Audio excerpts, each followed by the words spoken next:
أعوذ بالله من الشيطان الرجيم. يا أيها الذين آمنوا اتقوا الله حق تقاته ولا تموتن إلا وأنتم مسلمون. يا أيها الذين آمنوا اتقوا الله وقولوا قولا سديدا يصلح لكم أعمالكم ويغفر لكم ذنوبكم ومن يطع الله ورسوله فقد فاز فوزا عظيما. إن الله وملائكته يصلون على النبي يا أيها الذين آمنوا صلوا عليه وسلموا تسليما. اللهم صل على محمد وعلى آل محمد كما صليت على إبراهيم وعلى آل إبراهيم إنك حميد مجيد. اللهم بارك على محمد وعلى آل محمد كما باركت على إبراهيم وعلى آل إبراهيم إنك حميد مجيد. سبحانك لا علم لنا إلا ما علمتنا إنك أنت العليم الحكيم. أعوذ بالله أن أكون من الجاهلين. رب اشرح لي صدري ويسر لي أمري واحلل عقدة من لساني يفقه قولي. رب زدني علما. اللهم انفعنا بما علمتنا وعلمنا ما ينفعنا وزدنا علما. أعوذ بالله من الشيطان الرجيم. شهد الله أنه لا إله إلا هو والملائكة وأولو العلم قائما بالقسط. لا إله إلا هو العزيز الحكيم. وقال النبي صلى الله عليه وسلم من يرد الله به خيرا يفقهه في الدين.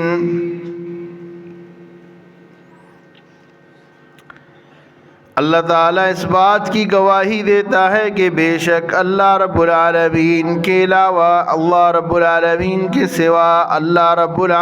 کے سوا کوئی الہ نہیں، کوئی معبود نہیں، کوئی عبادت کے لائق نہیں. اور فرشتے بھی اس بات کی گواہی دیتے ہیں اور اہل علم بھی اس بات کی گواہی دیتے ہیں.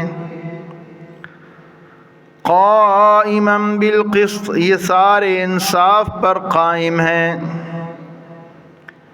اللہ کے علاوہ کوئی الہ نہیں، وہ زبردست اور حکمت والا ہے.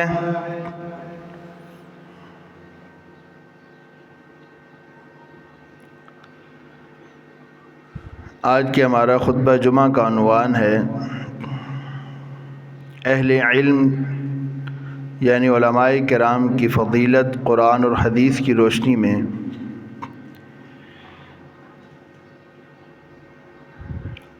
ہم یہ جانتے ہیں کہ جس طرح رمضان المبارک کا مہینہ ختم ہوتا ہے تو یکم شوال سے دینی مدارس میں نئے داخلے شروع ہوتے ہیں. جس طرح ہمارے ایک سکولوں کا نظام ہے، سکول کی تعلیم ہے، مارچ یا اپریل سے نئے داخلے شروع ہو جاتے ہیں. اسی طرح دینی مدارس کا ایک اپنا نظام ہے، وہاں پہ بھی شوال سے نئے داخلے شروع ہوتے ہیں.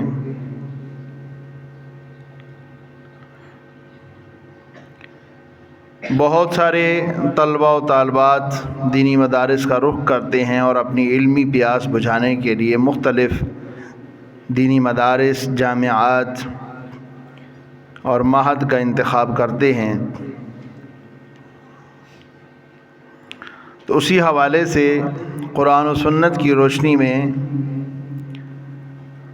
علماء کرام کی فضیلت، عالم دین کی شان کیا ہے، تاکہ طلباء و طالبات کے ساتھ ساتھ نوجوانوں میں اور بزرگوں میں بھی دین کا علم سیکھنے کی خواہش پیدا ہو۔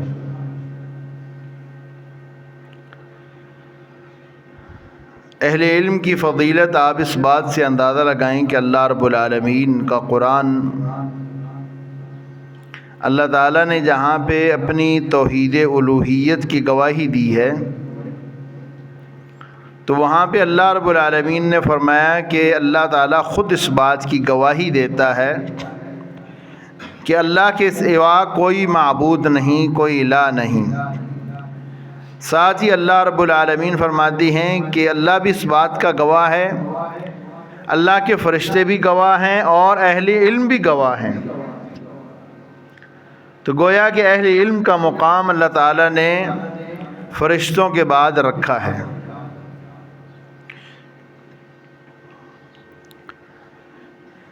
دوسری جگہ پہ اسی صورت میں اللہ رب العالمین نے شروع میں اپنی محکم آیات کا ذکر کیا ہے، فرمایا کچھ آیات ایسی ہیں جو قرآن میں نازل کی جاتی ہیں، محکم ہیں، اور کچھ متشابہات ہیں۔ اور فرمایا کہ جو متشابہات آیات ہیں ان کی تعویل، وَمَا يَعْلَمُ تَأْوِيلَهُ إِلَّا اللَّهُ، ان کی تعویل اللہ تعالیٰ ہی جانتا ہے کہ ان کی تعویل کیا ہے۔ یا پھر یہ کہ اللہ تعالیٰ نے فرمایا کہ وَالرَّاسِخُونَ فِي الْعِلْمِ، کہ جو علم میں پختہ ہیں وہ لوگ اس کی تعویل جانتے ہیں۔ تو یہاں سے بھی اللہ تعالیٰ نے اہل علم کی فضیلت بیان کی ہے کہ اہل علم کہ جن کو اللہ تعالیٰ نے کتاب اللہ کا علم دیا ہے یا سنت رسول صلی اللہ علیہ وسلم کا علم دیا ہے، وہ ان آیات کی تہ تک جا کے ان کے مفاہیم اور معانی اور مطالب کو سمجھتے ہیں۔ محض اگر قرآن مجید اردو ٹرانسلیشن والے قرآن مجید سے یہ سمجھ آ جاتا تو پھر یہ الگ سے علوم جو دینی مدارس میں پڑھائے جاتے ہیں پھر ان کی ویلیو نہ رہتی، پھر استاد کی قدر نہ رہتی۔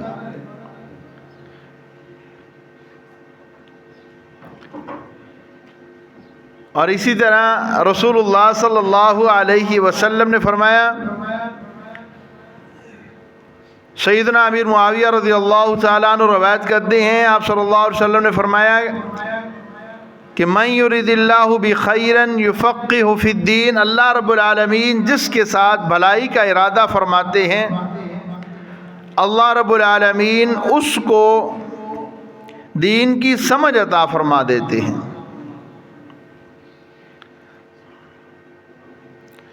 من یرید اللہ بخیرا، ارادہ کرتے ہیں اللہ تعالیٰ جس کے ساتھ بھلائی کا، یفقہہ فی الدین، اللہ تعالیٰ اس کو دین کی سمجھ دے دیتے ہیں۔ تو علوم دین کی سمجھ دے دینا، قرآن کے علوم کی سمجھ دے دینا، سنت رسول صلی اللہ علیہ وسلم کے علوم کی سمجھ دے دینا، یہ بھی اللہ تعالیٰ کی طرف سے ایک خاص خیر ہے اور اللہ تعالیٰ کی طرف سے ایک خاص بھلائی ہے،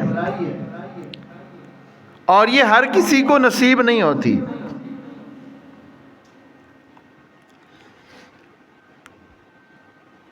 رسول اللہ صلی اللہ علیہ وسلم اسی علم کے متعلق آپ صلی اللہ علیہ وسلم دعا کرتے تھے۔ آپ صلی اللہ علیہ وسلم سیدنا عبداللہ بن عباس فقیہ الامت، شیخ الحدیث، فقی، مفتی، متقی، پرہیزگار، رسول اللہ صلی اللہ علیہ وسلم کے چچا زاد بھائی، ان کے لیے رسول اللہ صلی اللہ علیہ وسلم نے جو دعا کی، اللہم علمہ الکتاب وفقہہ فی الدین، اللہ اس کو کتاب اللہ یعنی قرآن مجید کا علم سکھا دے، وفقہہ فی الدین، اور اس کو دین کی سمجھ عطا کر دے۔ اور وہ جو علم تھا وہ کون سا علم تھا؟ وہ کون سا علم ہے کہ جس کے بارے میں رسول اللہ صلی اللہ علیہ وسلم نے فرمایا کہ طلب العلم فریضۃ علی کل مسلم و مسلمۃ، کہ علم سیکھنا ہر مسلمان مرد اور عورت پر فرض ہے۔ وہ کون سا علم ہے؟ ایک بڑی ناانصافی کی جاتی ہے، میتھ کا علم سکھا رہے ہیں اور اوپر یہ حدیث لکھی ہوئی ہے، سائنس کا علم سکھا رہے ہیں اوپر یہ حدیث لکھی ہے، کمپیوٹر کا علم سکھا رہے ہیں اوپر یہ حدیث لکھی ہوئی ہے۔ بھئی ٹھیک ہے، یہ دنیاوی علوم اپنی جگہ پہ معنی رکھتے ہیں،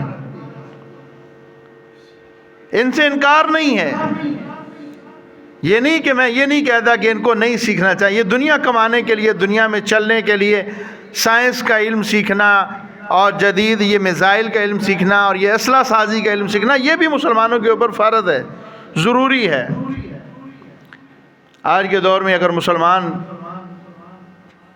امریکہ اور اسرائیل سے مار کھا رہا ہے تو اس کی ایک وجہ یہ ہے کہ ان کے پاس وہ جدید اسلحہ نہیں ہے جو ہونا چاہیے ان کے پاس۔ ان لوگوں نے صرف اپنی عیاشیوں پہ صرف اپنا پیسہ صرف کیا، سونا اور چاندی لگایا۔ جب ہلاکو خان نے خلیفہ معتصم باللہ کے اوپر حملہ کیا، ہلاکو خان کا پوتا تھا چنگیز خان، اس نے جب حملہ کیا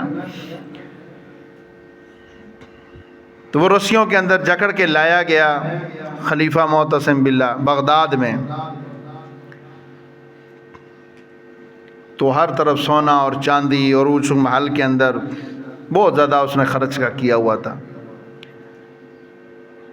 اور وہ سادہ برتن میں کھانا کھا رہا ہے اور اس کو کہتا ہے کہ یہ دیکھ تو نے یہ جتنا سونا چاندی اس میں لگایا ہے، تمہارے آباء و اجداد تو تیر و تلوار اسلحے پہ زور دیتے تھے اور تم لوگ اس کے اوپر زور دیتے ہو۔ وہ کہتا ہے اللہ کی مرضی۔ انہوں نے کہا چل اب میں تیرے ساتھ جو کروں گا وہ بھی اللہ کی مرضی ہوگی۔ اس کو اس کی بوری کو لاش کے اندر بند کیا اور اس کے اوپر گھوڑے دوڑائے اس کی لاش کے اوپر، کہا یہ بھی اللہ کی مرضی ہے۔ پھر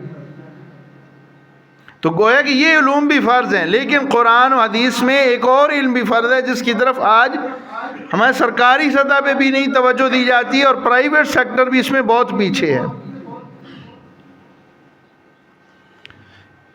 گورنمنٹ دینی مدارس کے اوپر بالکل ذرا بھر بھی توجہ نہیں دیتی، ہمیں ان کی ضرورت بھی نہیں ہے گورنمنٹ کی، لیکن اسلامی گورنمنٹ کی ایک ذمہ داری تو بنتی ہے، اسلامی حکومت کی ذمہ داری تو بنتی ہے کہ بھئی اب ہر سیکٹر میں آپ اپنی طرف سے ایک مسجد بنوائیں، ایک ادارہ، ایک دینی ادارہ بنوائیں جہاں پہ کتاب اللہ کی، سنت رسول اللہ صلی اللہ علیہ وسلم کی تعلیم ہو۔ آپ نے یونیورسٹیاں بنائی ہیں، تعلیم کے اوپر بھی آپ کا پیسہ نہ ہونے کے برابر ہے، آپ نے بالکل اس کے اوپر تعلیم کے سیکٹر پر آپ نے کوئی پیسہ انویسٹمنٹ نہیں کی ہوئی گورنمنٹ نے، لیکن چلیں جو تھوڑی بہت ہی آپ نے کر رکھی ہے دینی تعلیم، اس کے اوپر بھی آپ کی ذمہ داری ہے، یہ بھی آپ کریں۔ تو رسول اللہ صلی اللہ علیہ وسلم تو اس کا خاص اہتمام کیا کرتے تھے۔ آپ صلی اللہ علیہ وسلم نے مسجد نبوی میں صحابہ کرام 80 کے قریب صحابہ کرام تھے، اصحاب صفا، اور ان میں بزرگ بھی ہیں، ان میں نوجوان بھی ہیں، ان میں بچے بھی ہیں، وہ وہیں پہ رہ رہے ہیں مسجد نبوی میں، رسول اللہ صلی اللہ علیہ وسلم سے کون سا علم سیکھ رہے تھے؟ وہ کتاب اللہ کا علم سیکھ رہے تھے، سنت رسول اللہ کا علم سیکھ رہے تھے۔ تو یہ وہ لوگ ہیں کہ جن کے لیے رسول اللہ صلی اللہ علیہ وسلم نے دعائیں کی ہیں اور ان کو فضیلت رسول اللہ صلی اللہ علیہ وسلم نے دی ہے۔ اللہ رب العالمین قرآن مجید میں فرماتے ہیں انما یخشی اللہ من عبادہ العلماء، حقیقی معنوں میں اللہ سے ڈرنے والے یعنی متقی لوگ، پرہیزگار لوگ وہ کون ہیں؟ وہ علماء ہیں۔ سورہ فاتر ہے، اللہ رب العالمین نے ارشاد فرماتے ہیں انما یخشی اللہ من عبادہ العلماء، بے شک اللہ رب العالمین سے اگر حقیقی طور پہ ڈرنے والے تو وہ اہل علم لوگ ہیں۔ جتنا اس کے پاس قرآن و حدیث کا علم زیادہ ہوگا اتنا وہ اللہ تعالیٰ سے ڈرے گا، اتنا زیادہ تقوی اس کے اندر آئے گا۔ تو اپنے بچوں کو اس راستے پہ لگائیں کہ ان کے اندر قرآن مجید کی سمجھ اور فہم ہو، سنت رسول صلی اللہ علیہ وسلم کا علم ان کے پاس موجود ہو، اور خود بھی اس کے اندر سیکھنے کی کوشش کریں۔ یہ نہیں ہے کہ ابھی ہم بوڑھے ہو گئے جی ہمیں نہیں سمجھ آتی، آپ سیکھیں تو انشاءاللہ آپ کے پاس وقت ہے اب بھی، خاص کر وہ لوگ جو ریٹائرڈ زندگی گزار رہے ہیں، اب ریٹائرڈ ہو چکے ہیں، اب ان کے پاس کچھ نہیں ہے، بجائے یہ کہ آپ دیگر معاملات کو دیکھیں، آپ ملکی معاملات کو دیکھیں، ہم سے کچھ نہیں ہونے والا، ہم ملکی معاملات کے ذمہ دار نہیں ہیں، کیا ہو رہا ہے چھوڑیں اس مسئلے کو، اپنا ٹائم دیں، کچھ وقت گزاریں، کچھ تفاسیر لیں، کچھ علماء کے پاس بیٹھیں، کچھ سیکھیں، کچھ احادیث کی کتابیں پڑھیں، ان کو سمجھیں، جہاں پہ نہ سمجھ آئے وہ کسی عالم سے پوچھ لیں۔ اس سے کیا ہوگا کہ کم از کم ہماری ہے جو آخرت کی زندگی ہے وہ تو بہتر ہو جائے گی۔ اور یہ بعض دفعہ ہم یہ ذہن میں رکھتے ہیں جی وہ اچھی بات ہے جی ہمیں نہیں پتہ، بعض لوگوں کا یہ اچھی بات ہے جی ہمیں نہیں پتہ، ٹھیک ہے، نہیں پتہ نا تو پھر عمل نہیں نہ کریں گے تو پھر مجرم نہیں ہوں گے، یہ کوئی لاجک نہیں ہے۔ رسول اللہ صلی اللہ علیہ وسلم نے دعائیں دی ہیں ان لوگوں کو جو دین کا علم سیکھتے ہیں، سکھاتے ہیں، قرآن کا علم سیکھتے ہیں، خاص کر رسول اللہ صلی اللہ علیہ وسلم کی حدیث کو سیکھتے ہیں اور پھر اس کو یاد کرتے ہیں، پھر دوسروں تک پہنچاتے ہیں۔ آپ صلی اللہ علیہ وسلم نے ان کو دعائیں دی ہیں۔ آپ صلی اللہ علیہ وسلم نے فرمایا نضر اللہ منا سمع حدیثا، اللہ رب العالمین اس کے چہرے کو تر و تازہ رکھے، منا سمع حدیثا، جس نے ہماری حدیث مبارکہ سنی ہم سے، فحفظہ، پھر اس کو یاد کیا، حتی یبلغہ غیرہ، یہاں تک کہ اس کو کسی دوسرے تک پہنچا دیا۔ صحابہ کرام سارے اس کے مصداق ہیں، رسول اللہ صلی اللہ علیہ وسلم کی احادیث کو سنا اور سننے کے بعد ان کو یاد بھی کیا اور یاد کرنے کے بعد دوسرے لوگوں تک پہنچایا بھی۔ اہل بیت اس کے اندر شامل ہیں، خلفائے اربعہ اس میں شامل ہیں، ازواج مطہرات ان میں شامل ہیں، صحابہ کرام ان میں شامل ہیں، تابعین ان میں شامل ہیں، ائمہ محدثین فقہاء ان میں شامل ہیں کہ ان لوگوں نے رسول اللہ صلی اللہ علیہ وسلم کی احادیث کو سنا، حفظ کیا، کتابی شکل میں ترتیب دیا۔ آج بھی ہمارے پاس یہ وافر مقدار میں ذخیرہ حدیث کا موجود ہے، جس طرح رسول اللہ صلی اللہ علیہ وسلم نے بیان کیا اسی طرح بیان اس کا موجود ہے، پوری عملی صورت موجود ہے۔ اور ان کو دعائیں ہیں رسول اللہ صلی اللہ علیہ وسلم کی کہ اللہ ان کے چہرے کو تر و تازہ رکھے۔ میں اکثر بیان کرتا ہوں، دیکھیں امام بخاری رحمۃ اللہ علیہ کو لے لیں، امام مسلم کو لے لیں، امام ابو داؤد کو لے لیں، امام ترمذی کو لے لیں، امام نسائی کو لے لیں، امام ابن ماجہ کو لے لیں، امام مالک، امام احمد بن حنبل، امام ابو حنیفہ، امام شافعی رحمۃ اللہ علیہ، ان کو لے لیں آپ۔ کیا رشتہ ہے؟ کوئی رشتہ داری ہے؟ خونی رشتہ ہے؟ کوئی ہمیں انہوں نے کوئی ڈالر دیے، کوئی پیسے دے گئے ہیں، یہ بھی ہمارا نام رکھنا؟ انہوں نے رسول اللہ صلی اللہ علیہ وسلم کی احادیث کو لیا، یاد کیا، اس کو حفظ کیا، دوسروں تک پہنچایا۔ اللہ رب العالمین نے ان کا نام زندہ رکھا ہوا ہے، لوگ جب بھی ان کا نام لیتے ہیں رحمۃ اللہ علیہ، بڑے عزت و احترام کے ساتھ، ادب کے ساتھ ان کا نام لے رہے ہیں۔ دنیا کے اندر بھی ان کا نام اچھا ہے، قیامت والے دن بھی ان کا چہرہ تر و تازہ ہوگا۔ تو آپ بھی ان خوش نصیبوں میں شامل ہوں۔ رسول اللہ صلی اللہ علیہ وسلم نے فرمایا جس بندے نے میری 40 احادیث یاد کی، 40 احادیث نے میری یاد کر لی، فرمایا قیامت والے دن وہ میرے خاص مقربین میں شامل ہوگا۔ چھوٹی چھوٹی احادیث آپ اپنے بچوں کو یاد کریں، خود یاد کر لیں، عربی میں یاد کریں، صحیح سند کے ساتھ مل جاتی ہے، مارکیٹ سے موجود ہے، دستیاب ہے۔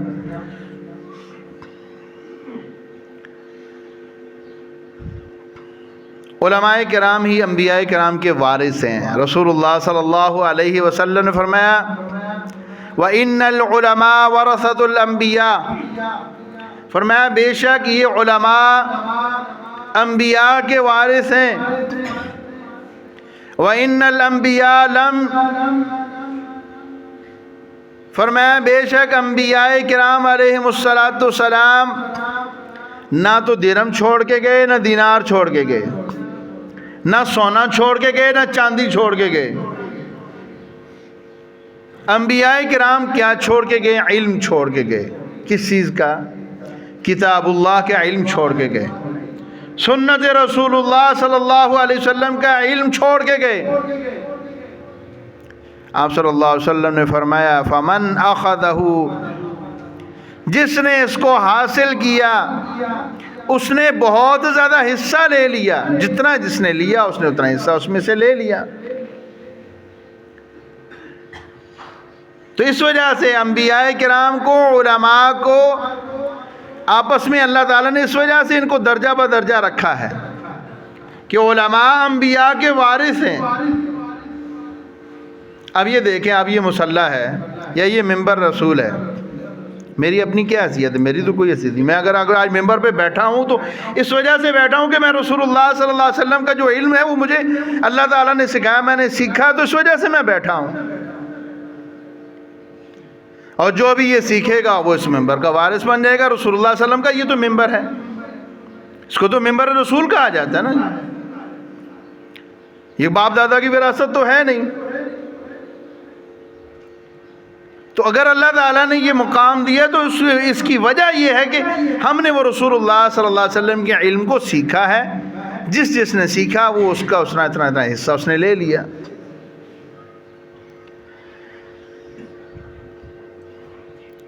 عالم دین کے لیے دنیا میں بھی عزتیں اور آخرت میں بھی عزتیں. اللہ رب العالمین فرماتے ہیں یرفع اللہ الذین آمنوا منکم والذین اوتوا العلم درجات. اللہ رب العالمین ایمان اور اعمال صالحہ کی بنیاد پر لوگوں کے درجات بلند کرتا ہے، اور ان لوگوں کے درجات ان سے زیادہ بلند ہیں والذین اوتوا العلم درجات، جن کو علم دیا گیا، جن کو کتاب اللہ کا علم دیا گیا، جن کو سنت رسول اللہ کا علم دیا گیا. اللہ رب العالمین ان کو اور زیادہ درجہ دیتے ہیں. میں تو ایک ادنا سا طالب علم ہوں، علماء کے جوتے میرے سروں کا تاج ہے. میں تو یہ کہتا ہوں کہ جو بڑے بڑے علماء جن کو اللہ تعالیٰ نے بہت زیادہ علم دیا ہے، جن کو اللہ تعالیٰ نے فقاہت دی ہے، جن کی زندگیاں گزر گئی ہیں صحیح البخاری پڑھاتے ہوئے، تفسیر پڑھاتے ہوئے، صحیح مسلم پڑھاتے ہوئے، جامع ترمذی پڑھاتے ہوئے، حدیث کی کتابیں، ساری زندگی انہوں نے کھپا دی ہے. ہم تو ان کے جوتوں کے خاک پہ مقابلہ نہیں کر سکتے. اللہ تعالیٰ نے ان کو مقام دیا ہے. آگے رسول اللہ صلی اللہ علیہ وسلم کی ایک اور حدیث سنیے. فرمایا وہ لوگ جو کتاب اللہ کا علم سیکھتے ہیں، یہ سکھاتے ہیں، اللہ رب العالمین کے فرشتے اپنی رحمت کے پر ان کے اوپر ڈال لیتے ہیں. اللہ تعالیٰ کے فرشتے ان کے اوپر اپنا سایہ کرتے ہیں. اللہ تعالیٰ کے فرشتے دنیا پہ نازل ہوتے ہیں. اللہ رب العالمین نے ان کی ڈیوٹی لگائی ہوئی ہے. کچھ خاص فرشتے ہیں، وہ ڈھونڈتے ہیں، دیکھتے ہیں کہاں وہ مجلسیں ہیں کہ جن مجلسوں میں لوگ بیٹھے اس وجہ سے ہیں کہ کتاب اللہ کا علم سیکھیں، یا علماء کرام اس میں بیٹھے ہیں کہ وہ کتاب اللہ کا علم سکھا رہے ہیں. کیا خیال ہے مدارس میں کیا ہوتا ہے جی؟ دینی مدارس میں صبح سے لے کر شام تک علماء اور طلباء یہی تو سیکھتے ہیں، قرآن مجید ہی تو سیکھتے ہیں. بڑی ٹف زندگی ہے طالب علم کی، دینی مدرسے کے طالب علم کی. سکول میں تو بچہ صبح سویرے 7 بجے جاتا ہے، چلے زیادہ سے زیادہ اثر تک فارغ ہو جاتا ہے یا ٹیوشن پڑھ کے آ جاتا ہے. لیکن ایک دینی طالب علم، خاص کا جو حفظ کا طالب علم ہے، وہ صبح سویرے 3 بجے اٹھتا ہے اور رات 11 بجے تک اس کو فرصت نہیں ملتی سونے کی.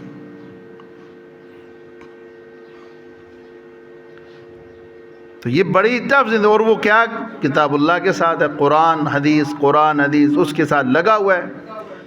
اور فرمایا کہ اس کے اوپر اللہ تعالیٰ کے فرشتے ان کے اوپر اپنا سایہ ان کے اوپر کر لیتے ہیں جو ایسے لوگ ہیں ان کے اوپر. رسول اللہ صلی اللہ علیہ وسلم نے ان کی خوشخبری دی ایسے لوگوں کی. اور دنیا کے اندر اللہ تعالیٰ نے ان کو مقام دیا، آخرت والے دن بھی ان کو اللہ تعالیٰ نے مقام دینا ہے۔ جیسے میں نے حدیث مبارکہ آپ کو پچھلے جمعے میں بھی سنائی تھی، رسول اللہ صلی اللہ علیہ وسلم، اس کے پچھلے جمعے بھی میں بیان کر چکا ہوں کہ ہم بھول جاتے ہیں۔ رسول اللہ صلی اللہ علیہ وسلم نے فرمایا جو قرآن مجید کا ماہر ہے، جو قرآن مجید کے حلال اور حرام کو سمجھتا ہے، اس کو پڑھنے والا، قیامت والے دن اللہ کے فرشتے اس کے ساتھ چلنا فخر سمجھیں گے۔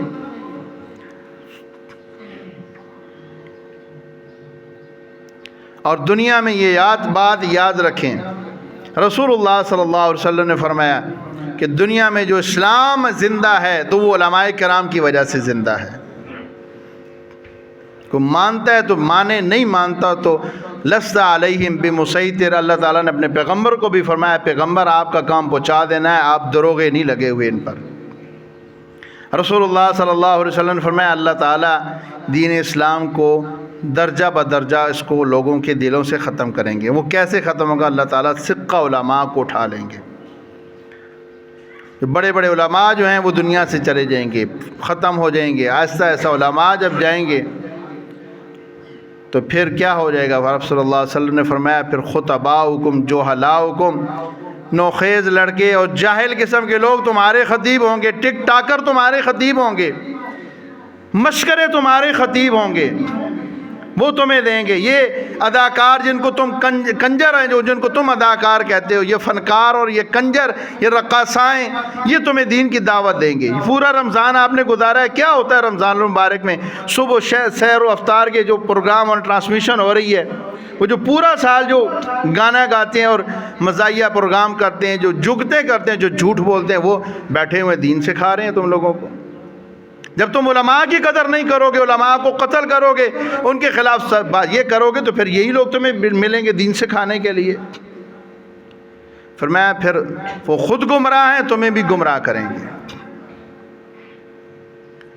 جو تھوڑا سا اچھا بول لے، بس مشہور ہو جائے، اس کے بس واہ واہ کر دیتے ہیں۔ ہم یہ نہیں دیکھتے کہ یار بات جو کر رہا ہے کیا یہ قرآن حدیث سے کر رہے ہیں؟ تو رسول اللہ صلی اللہ علیہ وسلم نے فرمایا کہ پھر یوں اللہ تعالیٰ علماء کو اٹھا لے گا اور علم ختم ہو جائے گا، اسلام آہستہ آہستہ یہ مٹتا چلا جائے گا۔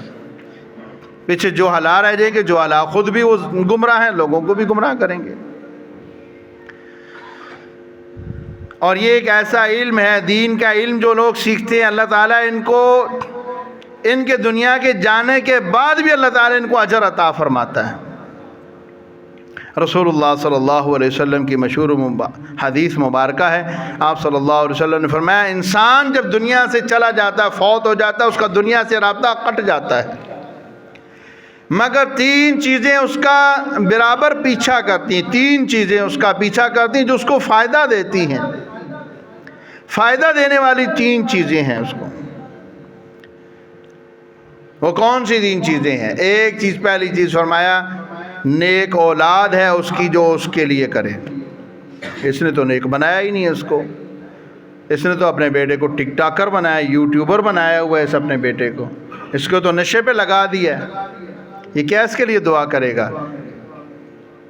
اس کو حافظ بنایا ہوتا ہے، اس کو کوئی دین کی تعلیم حاصل دی ہوتی، کم از کم یہ نماز تو پڑھتا، نماز پڑھ کے نماز میں کہہ دیتا ربی جعلنی مقیم الصلاۃ ومن ذریتی ربنا وتقبل دعا ربنا اغفر لی ولوالدی، یہ اتنا ہی کہہ لیتا کہ اللہ مجھے بخش، میرے والدین کو بخش، اتنا ہی کہہ دیتا نا، اس طرف تو میں لگایا نہیں بیٹے کو۔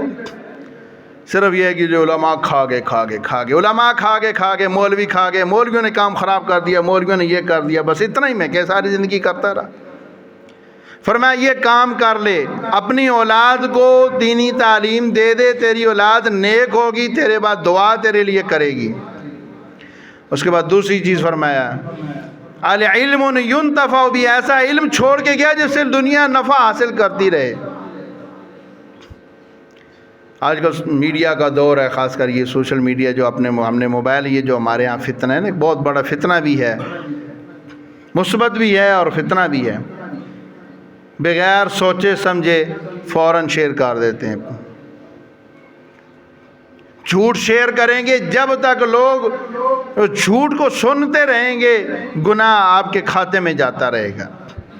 ایسا علم شیئر کریں، ایسا علم چھوڑ کے جائیں کہ جس سے آپ کو ثواب ملتا رہے۔ تو اس کے لیے کون سا علم ہے؟ سائنس کا علم ہے، میتھس کا علم ہے. آپ اس کے لیے قرآن و حدیث کا علم اس کا ذریعہ بن جائیں. چلیں آپ کا ایک وقت ایسا آ چکا ہے کہ آپ کہہ دیجیے اب میں کیا کروں، میں تو اپنے بچوں کو نہیں پڑھا سکا، میرے بچے تو دوسری طرف سے. آپ اس کے لیے دینی مدرسے کے کسی طالب علم کو کتابیں لے کے دے سکتے ہیں. اس کو کہے بیٹا آپ قرآن پڑھ رہے ہیں، میں قرآن آپ کو میں لے دیتا ہوں. آپ دینی مدرسے میں کتابیں پڑھ رہے ہیں، بیٹا جو آپ کی کتابیں درسی میں آپ کو لے دیتا ہوں، آپ یہ لے لیں.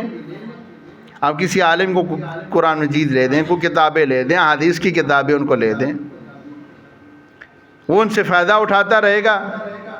جیسے میں نے پہلے ذکر کیا، ائمہ علماء کرام نے جو کتابیں دینی کتابیں لکھی ہیں، انہی کی وجہ سے تو آج ہم آپ کے سامنے دینی مسائل بیان کرتے ہیں. وہ محدثین حدیث کی کتابیں نہ لکھتے، علماء کرام دین کی کتابیں یہ نہ لکھتے، قرآن مجید کی تفاسیر نہ لکھتے، ہمیں کیسا پتہ چلتا کہ یہ کیا ہے؟ تو یہ علم ینتفع بھی ہے. تو فرمایا اس کا ثواب مرنے کے بعد بھی جاری رہتا ہے. اور رسول اللہ صلی اللہ علیہ وسلم کی حدیث سن لیجئے، من سلک طریقا یلتمس فی علما، فرمایا جو اس راستے پہ چل پڑا کہ جس راستے پہ قرآن و حدیث کا علم حاصل کرنے کے لیے، فرمایا کہ وہ چلا ہے جنت کے راستے کے اوپر چل پڑا ہے. اور اسی طرح سیدنا علی رضی اللہ تعالی عنہ، رسول اللہ صلی اللہ علیہ وسلم نے کیا فرمایا تھا؟ اب اس سے بھی عالم دین کی شان واضح ہوتی ہے کہ ایک عالم دین کی دعوت پر اگر کوئی ایک بندہ بھی رائے راست پہ آ جاتا ہے تو وہ اس کے لیے 100 سرخ اونٹوں سے بہتر ہے.